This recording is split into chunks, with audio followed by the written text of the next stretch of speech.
रामकृष्ण हरी मंडळी, मी प्राजक्ता आपल्या चॅनेलवर तुम्हा सर्वांचे मनापासून हार्दिक स्वागत करते। आज आपण बनवणार आहोत पावसाळ्यात चहा सोबत खायला एकदम परफेक्ट खमंग कुरकुरीत असे स्वीट कॉर्नची भजी। ही रेसिपी बनवायला अगदी सोपी आहे आणि लहानांपासून मोठ्यांपर्यंत सर्वजणच आवडीने खातील एवढी ही टेस्टी लागते। तर चला स्वीट कॉर्न भजी बनवायला आपण स्टार्ट करूया। या ठिकाणी मी अर्धा किलो स्वीट कॉर्न स्वच्छ करून घेतलेली आहे आणि 1 चमचा मी तांदळाचं पीठ घेतलेलं आहे आणि 4 चमचे मी कॉर्नफ्लोअर घेतलेला आहे। तांदळाचं पीठ नाही वापरलं तरी चालेल किंवा त्याच्याऐवजी बेसन पीठ वापरलं तरीही चालेल। आता ही जी मका आहे ना, ही ओबडधोबड आपण हिला थोडंसं चॉपरमध्ये बारीक करून घेणार आहोत, कारण की मक्याची भजी करताना ना तो मका तळताना फुटतो, म्हणून आपण त्याला थोडंसं बारीक करून घेणार आहोत। एकदम बारीक फाईन करायचं नाहीये। तुम्हाला व्हिडिओमध्ये दिसतच असेल की मी चॉपरच्या मदतीने त्याला कशा पद्धतीने बारीक केलेला आहे। आता हे जी फर्स्ट टाइम टाकलेली मका आहे ना, ही थोडीशी मी जरा जास्त बारीक केलेली आहे। त्याच्यानंतर दुसऱ्या जी घाण्यातली मका मी बारीक केलेली आहे ना, तुम्हाला व्हिडिओमध्ये दिसतच असेल की मी थोडी जास्त मोठाड ठेवलेली आहे। जस्ट मका थोडीशी फुटली पाहिजे, जेणेकरून तळताना जे आपले मका आहे ना ती उडली नाही पाहिजे। मका बारीक झाल्यानंतर त्याच्यामध्ये मी 1 चमचा तांदळाचं पीठ टाकलेलं आहे आणि त्याच्यानंतर कॉर्नफ्लोअर टाकणार आहे। 4 चमचे मी हे पीठ घेतलेलं आहे, त्याच्यातलं थोडंसं टाकलंय। अंदाज घेत घेत मी त्याच्यामध्ये थोडं थोडं ॲड करणार आहे। 1 छोटा चमचा जिरी टाकलेली आहे, 1 छोटा चमचा मी ओवा टाकलेला आहे, 1 छोटा चमचा हळद टाकलेली आहे थोडीशी, आणि चवीनुसार मी मिरची पावडर देखील टाकलेली आहे। याच्याऐवजी तुम्ही हिरवी मिरची बारीक करून टाकली तरीही चालेल। 2 चिमूट मी सोडा टाकलेला आहे खायचा आणि हिंग टाकलेला आहे 1 चिमूट। हिंग एकदम ऑप्शनल आहे, टाकलं तरीही चालेल किंवा नाही टाकलं तरीही चालेल, आणि चवीनुसार मी त्याच्यामध्ये मीठ ॲड केलेलं आहे। आता हे सगळं जे मिश्रण आहे ना ते आपल्याला चांगल्या प्रकारे मिक्स करायचं आहे। आता हे स्वीट कॉर्नच्या भज्याचं पीठ मळताना ना आपल्याला पाण्याचा अजिबात वापर करायचा नाही, कारण की मका जे आहे ना ते अंगचं थोडं पाणी सोडते, म्हणून पाणी न टाकताच आपल्याला हे पीठ मळायचं आहे।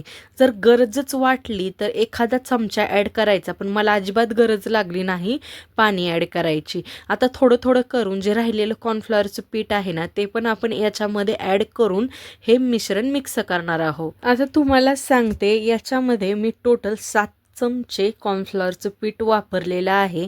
आधी 4 चमचे जे वाटीत तुम्हाला दाखवलं होतं ते, आणि नंतर 3 चमचे मी याच्यामध्ये ॲड केलेलं आहे।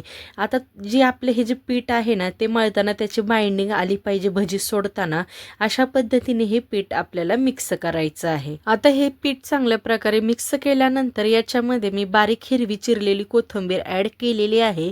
कोथिंबीर ॲड केल्यानंतर आपल्याला हे एकदा चांगल्या प्रकारे मिक्स करून घ्यायचं आहे। तर आता आपलं भजी बनवण्यासाठी पीठ तयार झालेलं आहे, तर चला आता भजी बनवून घेऊया। आता गॅसवर मी एक कढई ठेवलेली आहे आणि त्याच्यामध्ये मी लागेल त्या प्रमाणात तेल टाकून घेतलेलं आहे। तेल गरम झालंय का नाही हे चेक करण्यासाठी मी त्याच्यामध्ये एक छोटासा पिठाचा गोळा टाकलेला आहे। तर तुम्ही बघू शकता की तो आता वर तरंगत आहे, याचा अर्थ की आपलं तेल गरम झालेलं आहे भजी तळण्यासाठी। आता एक एक करून आपल्याला याच्यामध्ये भजी सोडायची आहेत। आता ही स्वीट कॉर्नची भजी जी आहेत ना ती तळताना गॅसची फ्लेम हाय ठेवायची आहे। जर आपण याच्यामध्ये बेसन जर ॲड केलं असतं ना तर मीडियम फ्लेमवर आपण ही भजी तळली असती, पण याच्यामध्ये आपण कॉर्नफ्लोअर वापरलेला आहे, त्यामुळे हाय फ्लेमवरच ही स्वीट कॉर्नची भजी तळा, मस्त कुरकुरीत आणि क्रिस्पी होतील। उलटण्याच्या साहाय्याने आपल्याला ही जी भजी आहे ना ही सगळ्या बाजूने मस्तपैकी अशी हलवून घ्यायची आहे, म्हणजे ती छानपैकी तळून निघेल क्रिस्पी कुरकुरीत। ही भजी ना टाकल्यानंतर अशी थोडीशी चिकटते, त्यामुळे उलटण्याच्या मदतीने तुम्ही तिला वेगळं करा। याआधी कधी तुम्ही स्वीट कॉर्नची भजी खाल्ली आहेत का, आणि तुम्ही कशा प्रकारे बनवता मला कमेंट बॉक्स मध्ये नक्की सांगा। झाऱ्याच्या मदतीने ही भजी मी हलवत आहे, जेणेकरून सगळ्या बाजूने आपली भजी मस्त तळून निघतील। आता भज्याचा पण कलर चेंज झालेला आहे, तुम्हाला व्हिडिओमध्ये दिसतच असेल।